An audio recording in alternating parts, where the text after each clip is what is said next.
Kullu bani Adam khata'un. Semua kita berdosa, pernah berdosa minimal.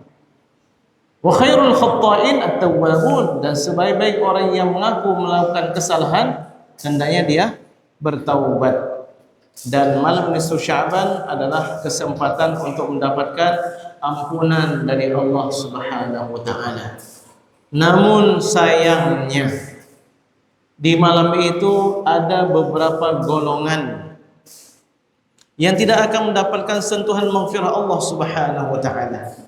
Ketika orang lain diampunkan dosa mereka, ada golongan-golongan yang enggak mendapatkan ampunan dari Allah Subhanahu wa taala.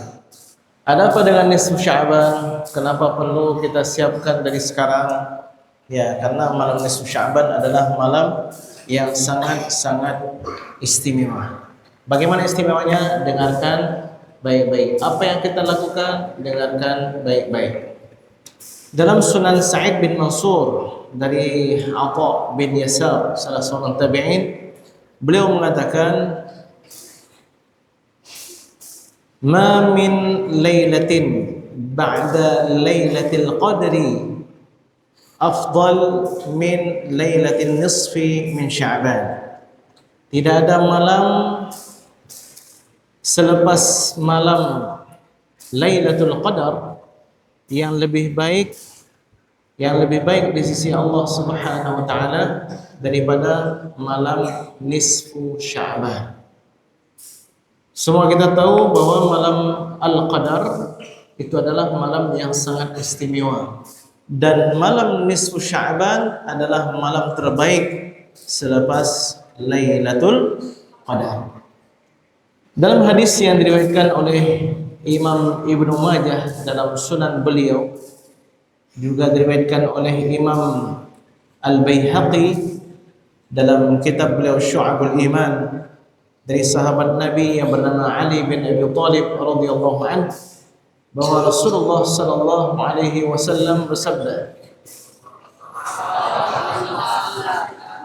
"Idza kanat lailatul nisfi min Sya'ban," kalau malam nisfu Sya'ban tiba, "faqumu lailaha," hidupkanlah malam itu. Hidupkanlah malam itu. "Wasumu naharaha," dan berpuasalah kalian di siangnya. "Fa inna Allah azza wa jalla," karena sesungguhnya Allah azza wa jalla, "yanzilu ila as-sama'id dunya," Allah turun dengan rahmatnya ke langit yang paling dekat dengan bumi, li ghurubi syamsi dzalikal yaum, dengan tenggelamnya matahari hari itu, yaitu 14 Sya'ban.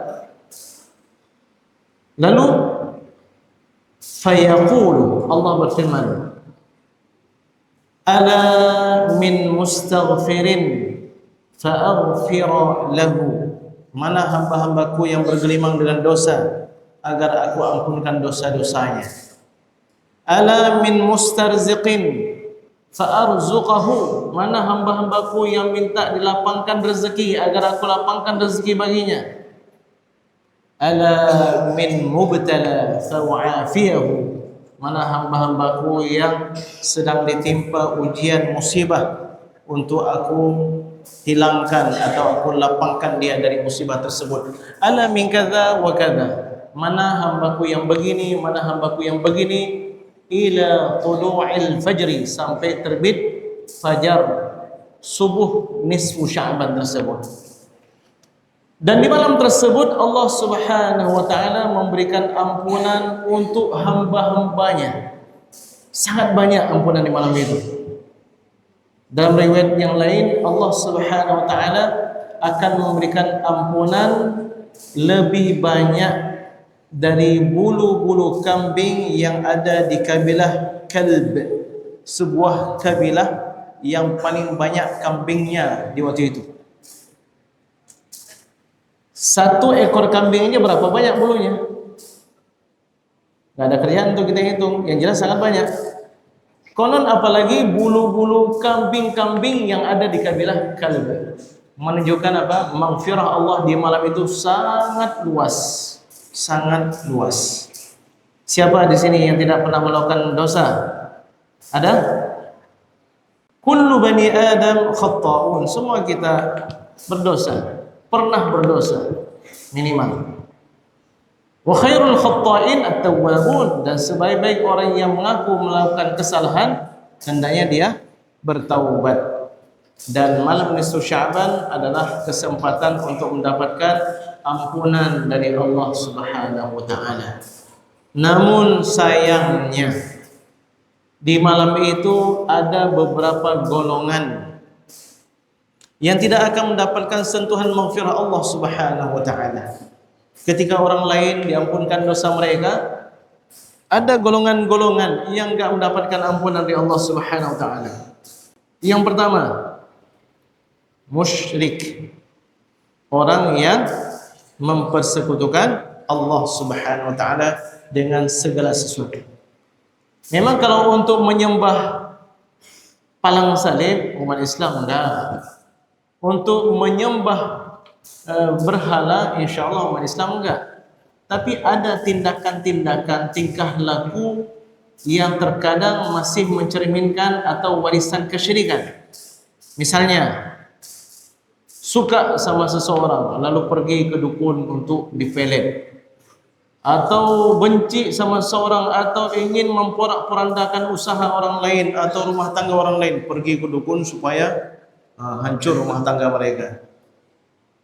Dan ada satu syirik lagi yang kata Rasulullah SAW, ini yang paling aku takutkan pada umatku. Apa itu? Syirik dalam ibadah, yang dia melakukan ibadah itu bukan lillahi ta'ala, tapi supaya dilihat sama orang lain. Riya namanya. Riya ini sangat mengerikan. Pernah dulu aku mengkaji bahwa orang-orang yang pertama sekali dimasukkan ke dalam neraka bukan mereka yang membunuh, bukan mereka yang minum khamar, bukan mereka penzina, bukan mereka pencuri, dan seterusnya. Yang pertama sekali dimasukkan ke dalam neraka siapa? 3 golongan. Yang pertama ahli Al-Quran. Hafal Al-Quran ternyata bisa masuk dalam neraka. Bahkan pertama masuk dalam neraka. Yang kedua siapa? Yang rajin bersedekah. Kok bisa, Bu? Itu kan sedekah itu dapat meredakan kemurkaan Allah. Yang ketiga yang mati syahid. Wah, syahid itu kan puncak ibadah dalam Islam. Ternyata masalah mereka adalah mereka melakukan itu semua bukan lillahi ta'ala. Masalah riya ini yang tahu hanya 2, Allah Subhanahu wa taala dan orang tersebut. Bahkan para malaikat pun enggak tahu. Abdullah bin Abbas radhiyallahu anhu mengumpamakan riya itu seperti semut hitam di atas batu hitam di tengah kegelapan malam. Nampak? Nampak? Sangat tersembunyi. Maka oleh karena itu jangan kalian melakukan ibadah, pergi ke masjid membaca Al-Quran karena guru, karena abi, umi, muallim, muallimah. Tidak, kita semua melakukan kenapa? Karena lillahi ta'ala. Jadi itu yang pertama, syirik. Yang kedua, musyahin. Siapa musyahin itu? Orang yang memiliki kedengkian, kebencian, permusuhan dengan orang lain. Jadi kalau ada orang menyakiti kita, maafkan saja. Dan jangan kita menyakiti orang lain. Karena di malam nisfu Sya'ban menjadikan kita tidak mendapatkan ampunan dari Allah Subhanahu wa ta'ala. Yang ketiga, qati'ur rahim, orang yang memutuskan tali silaturrahim. Kadang kita mampu berbuat baik sama teman, tapi sama keluarga sendiri kita nggak mampu berbuat baik. Kadang kita bisa sabar teman mempermainkan kita, tapi ketika keluarga kita mempermainkan kita, kita nggak bisa bersabar. Jangan sampai kita memutuskan tali silaturahim dengan siapa?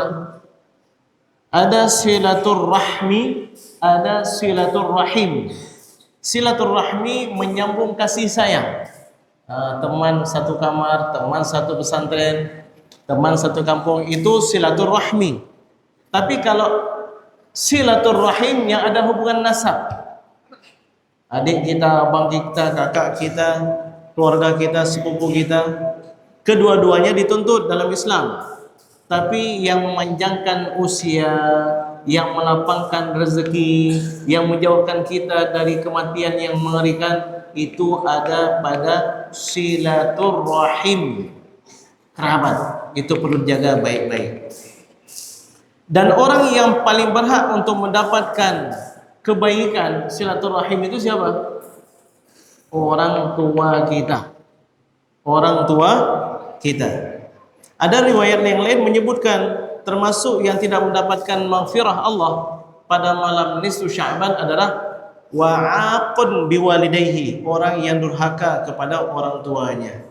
Karena kalau malam nisfu Sya'ban kita enggak diampunkan, kapan lagi kita mau cari? Mungkin selama ini mengecewakan orang tua. Jadi jangan sampai kita durhaka kepada orang tua. Karena tiket paling mudah untuk sampai ke surga itu ada pada berbakti kita pada orang tua. Kemudian yang keempat, tapi kalau sudah masuk wa'aqun biwalidayhi, ini berarti yang kelima, wa mudminu khamrin. Ini termasuk orang yang tidak mendapatkan maghfirah Allah di malam nisfu Sya'ban. Apa itu mudminu khamrin? Pecandu khamar. Dan pecandu khamar itu dimulai dari hal-hal yang kecil. Persis seperti kajian Abu sebelumnya, dimulai dari isap rokok. Dimulai dari mana? Isap rokok, bertaubat. Berhenti dari menghisap rokok. Jangan pernah berpikir lagi untuk menghisap rokok sebelum semuanya terlambat. Apabila sudah terlambat, maka kalian akan mengatakan, saya sudah ditawan oleh rokok itu, nggak mampu saya mengalahkan rokok itu lagi.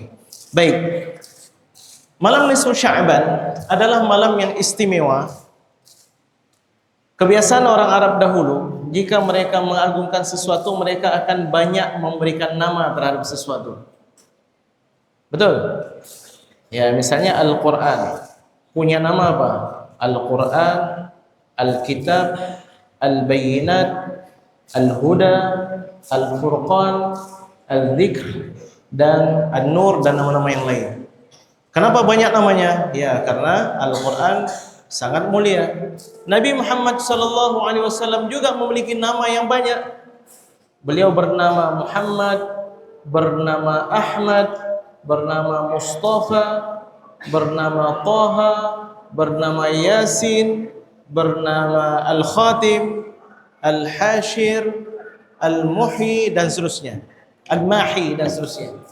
Allah Subhanahu wa ta'ala memiliki nama yang sangat banyak, karena Allah adalah zat yang maha mulia.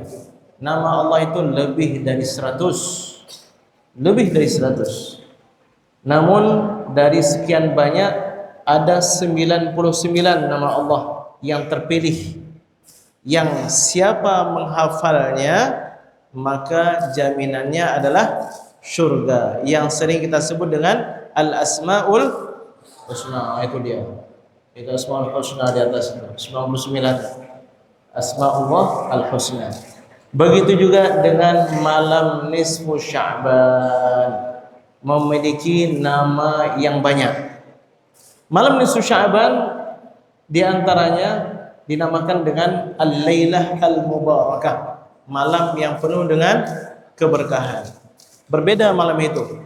Bagi orang yang bersih hatinya, selalu menjaga fikirannya, dekat dengan Allah Subhanahu wa ta'ala, dia akan merasakan malam itu suasananya berbeda dengan malam lain.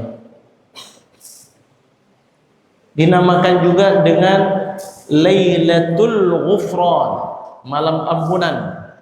Karena pada malam itu sangat banyak Allah memberikan ampunan.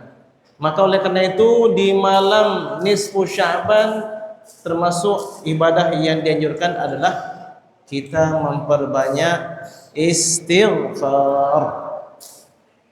Banyak istighfar yang kita hafal dengan berbagai macam sirahnya. Termasuk di antaranya adalah seorang sahabat melapor kepada Nabi seraya mengatakan, wa dzunubah ya Rasulullah, wa dzunubah ya Rasulullah, dosa saya sangat banyak, dosa saya sangat banyak. Lalu Rasulullah SAW mengajarkan dua kalimat. Dulu kayaknya pernah Abu ajarkan ini. Dua kalimat ini. Hadis ini terdapat dalam Al-Mustadrak yang dikarang oleh Imam Al-Hakim. Doanya dua kalimat. Allahumma maghfiratuka awsa'u min dhunubi wa rahmatuka arja 'indi min 'amali. Sudah engkau dengar wahai anak muda? Sudah ya Rasulullah, ulangi lagi. Allahumma maghfiratuka awsa'u min dhunubi wa rahmatuka arja 'indi min 'amali. Disuruh ulang sampai 3 kali. Kemudian Rasulullah sallallahu alaihi wasallam bersabda, "Qum, bangunlah wahai anak muda. Faqad ghafarallahu lak." Allah sudah mengampunkan segala dosa. Ya. Ini diusahakan untuk dihafal. Dinamakan juga dengan Lailatul Idil Malaikah. Malam nisfu Sya'ban dinamakan juga dengan malam lebaran malaikat. Sebagaimana kita punya lebaran 2 hari, malaikat juga rupanya punya lebaran. Bedanya kalau kita merayakan lebaran di siang hari, karena malam hari adalah malam waktu untuk istirahat. Sedangkan malaikat itu tidak ada beda mereka siang dengan malam. Justru lebaran mereka itu di 2 malam. Yang pertama malam Lailatul Qadar, yang kedua pada malam nisfu Sya'ban. Dinamakan juga dengan Lailatul Ijabah, malam mustajab doa. Terlebih sebelumnya pernah aku sampaikan bahwa Abdullah ibn Umar radhiyallahu anhuma, begitu juga Imam Asy-Syafi'i radhiyallahu anhu, kedua-duanya pernah mengatakan dengan sirah yang mirip. Apa itu? Balaghana, telah sampai kepada kami, anna ad-du'a mustajabun fi 5 layalin. Doa itu sangat mustajab di 5 malam. Yang pertama malam awal bulan Rajab, sudah berlalu. Yang kedua malam nisfu Sya'ban, sebentar lagi. Yang ketiga malam Idul Fitri. Yang keempat malam Idul Adha. Dan yang kelima malam Jumat. Mari sama-sama kita manfaatkan momentum yang sangat berharga ini. Rasulullah sallallahu alaihi wasallam pada suatu malam diceritakan oleh Sayyidah Aisyah radhiyallahu anha pulang agak telat.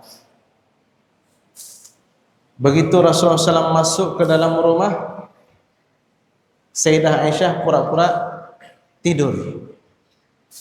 Rasulullah SAW menanggalkan pakaian beliau, kemudian tidur di sisi Sayyidah Aisyah radhiyallahu anha. Namun baru beberapa waktu beliau berbaring, tiba-tiba beliau turun lagi dari tempat tidur. Beliau pakai lagi jubah beliau dan beliau keluar. Sayyidah Aisyah sangat terkejut. Wah, kemana ini Rasulullah? Kemana ini Rasulullah? Sayyidah Aisyah pakai pakaian juga mengikuti Rasulullah SAW. Ternyata Rasulullah SAW pergi ke pekuburan Baqi'. Di waktu itu Sayyidah Aisyah mengatakan, "Wahai aku dengan nafsuku, sedangkan Rasulullah SAW bersama Tuhannya."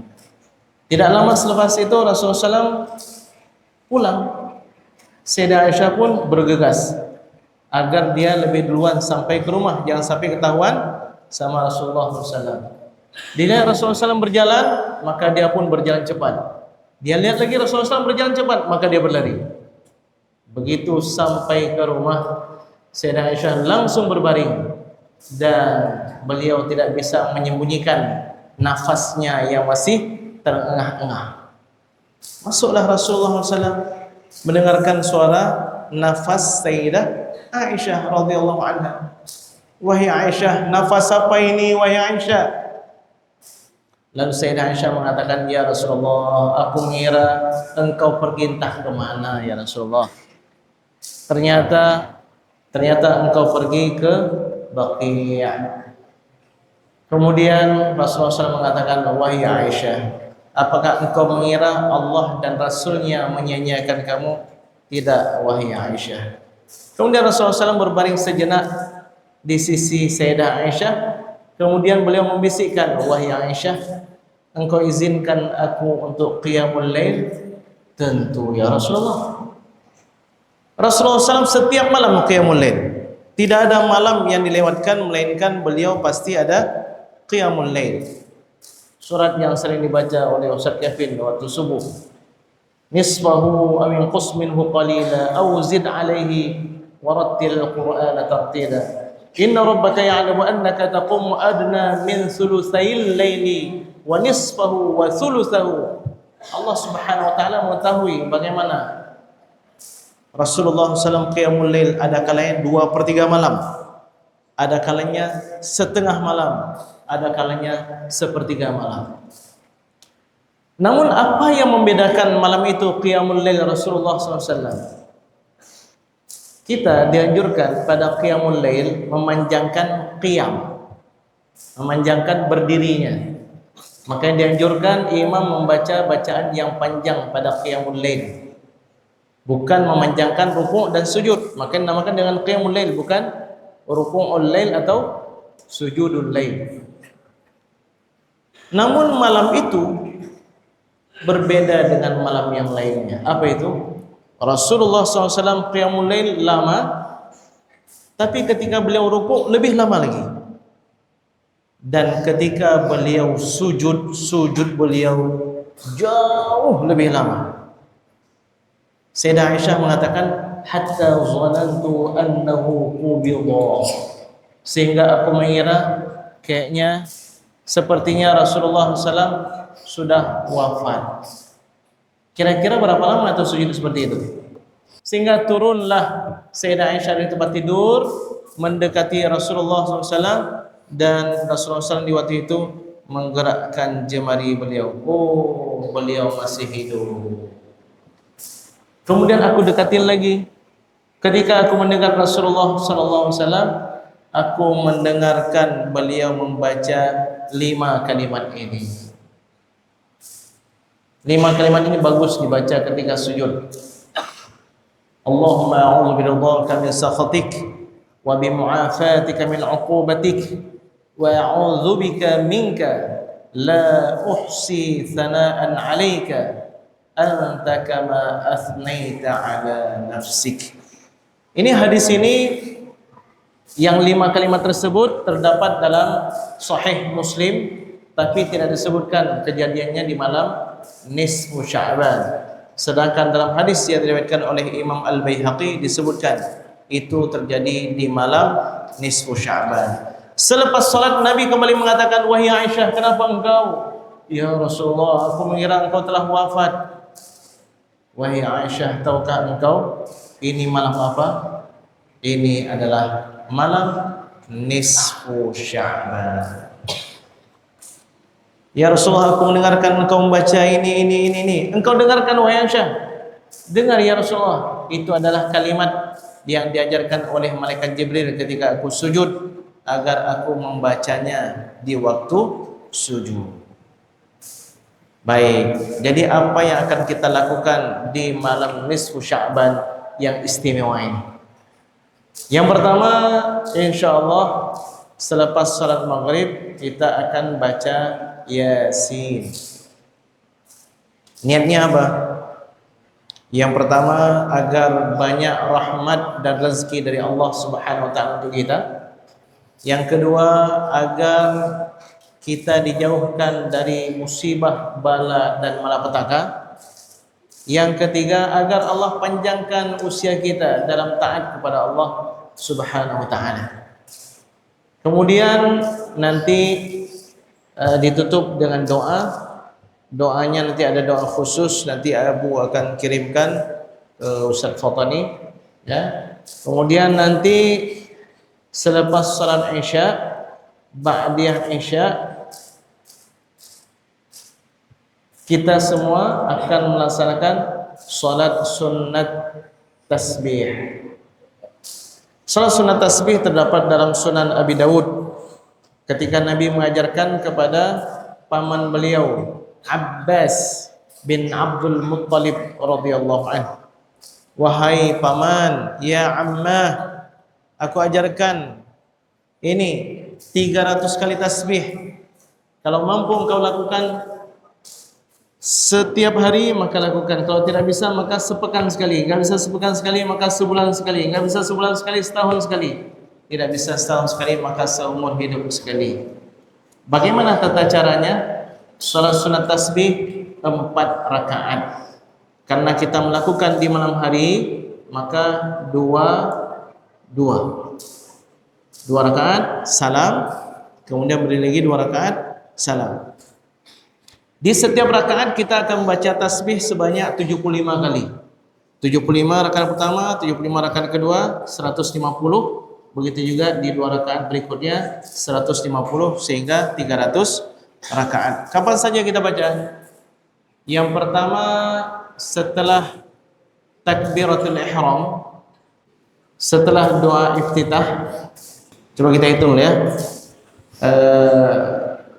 Sebelum rukuk, kemudian ketika rukuk, kemudian ketika i'tidal, kemudian ketika sujud, ketika duduk antara 2 sujud, kemudian ketika sujud lagi, kemudian ketika duduk istirahat sebelum berdiri. Dengarkan baik-baik. Bagaimana 75-nya? Setelah takbiratul ihram, membaca doa iftitah, membaca Al-Fatihah, membaca surat. Sebelum ruku kita baca sebanyak 15 kali tasbih. Bagaimana tasbihnya? Subhanallah walhamdulillah wa la ilaha illallah, Allahu akbar, subhanallah walhamdulillah wa la ilaha illallah, Allahu akbar, subhanallah walhamdulillah wa la ilaha illallah, Allahu akbar. Sebanyak berapa? 15 kali sebelum rukuk. Kemudian ketika rukuk 10 kali. Ketika i'tidal 10 kali. Ketika sujud yang pertama 10 kali. Ketika duduk antara 2 sujud 10 kali. Ketika sujud yang kedua 10 kali. Kemudian bangkit dari sujud kedua, duduk dulu. Namanya duduk istirahat 10 kali. Baru kemudian bangkit. Langsung Al-Fatihah. Ya.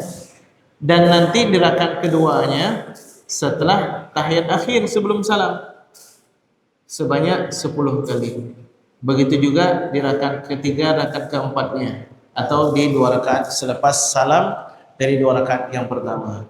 Ya, mudah-mudahan Allah Subhanahu wa taala menjadikan kita termasuk orang-orang yang beruntung. Mudah-mudahan Allah Subhanahu wa taala melimpahkan karunia menjadi keluarga Allah Subhanahu wa taala yang dekat dengan Al-Qur'an, cinta dengan Rasulullah sallallahu alaihi wasallam. Dan mudah-mudahan tahun ini lebih baik daripada tahun sebelumnya bagi kita. Tahun ke depan mudah-mudahan lebih baik daripada tahun yang kita sedang berada di dalamnya. Amin ya rabbal alamin. Apakah ada pertanyaan? Ada pertanyaan? Tidak ada pertanyaan? Baik, kita sudahi dengan doa kafaratul majlis. Subhanakallahumma bihamdika asyhadu an la ilaha illa anta astaghfiruka wa natubu ilaik. Rabbana atina fid dunya hasanah wa fil akhirati hasanah wa qina adzaban nar. Allahumma shfi mardana wa mardal muslimin warham amwatana wa amwatal muslimin waqdi hajatina wa hajatil muslimin. واغفر لنا ولآبائنا وأمهاتنا وأجدادنا وجداتنا ومشايخنا ومن له حقوق وفضل علينا وجميع المسلمين والمسلمات الأحياء منهم والأموات برحمتك يا أرحم الراحمين. وصلى الله على سيدنا محمد وعلى آله وصحبه وبارك وسلم والحمد لله رب العالمين. السلام عليكم ورحمة الله وبركاته.